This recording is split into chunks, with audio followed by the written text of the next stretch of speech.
Assalamualaikum warahmatullahi wabarakatuh.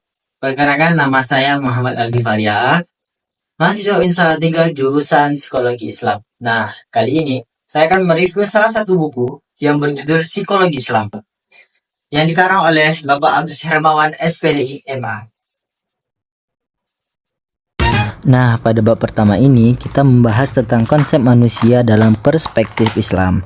Nah, pada bab ini meliputi tentang konsep lama pembicaraan tentang manusia, manusia dalam pembicaraan filosofi, manusia menurut pandangan Islam, manusia menurut pandangan psikologi, persamaan manusia dan perbedaan manusia dengan makhluk lain, fungsi dan peranan manusia dalam Islam.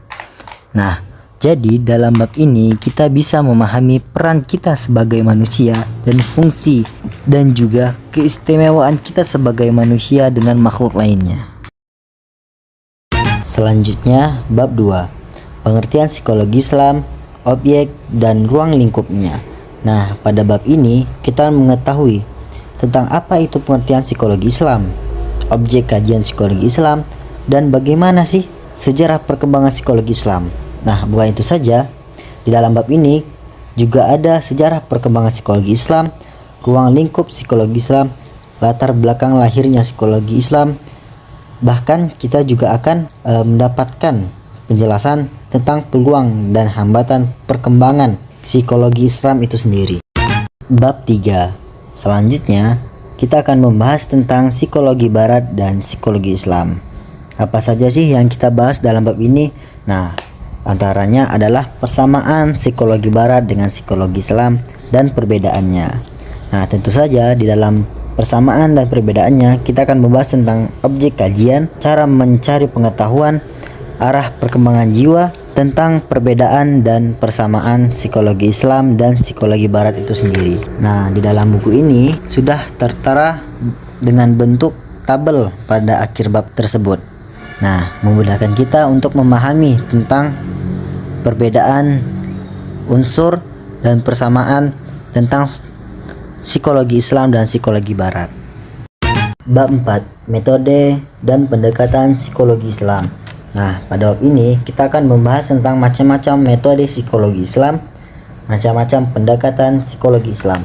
Nah, macam-macam metode psikologi Islam terdapat berbagai penyusunan dan penerapan, antara lain yaitu ada metode perumusan psikologi Islam. Nah, di dalam metode perumusan ini ada beberapa rumusan metode, yaitu metode keyakinan, rasionalisasi, dan metode otoritas.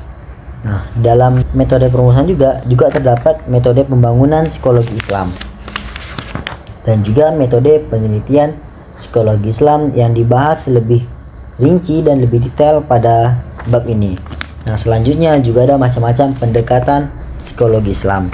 Nah, dalam pendekatan ini ada beberapa macam pendekatan psikologi Islam, antara lain pendekatan struktural, pendekatan fungsional, dan pendekatan psikoanalisis. Bab 5, jiwa nafas dalam perspektif Islam. Dalam bab ini kita akan diterangkan terlebih dahulu tentang nafas. Apa sih itu nafas? Nafas yaitu kata lain dari jiwa.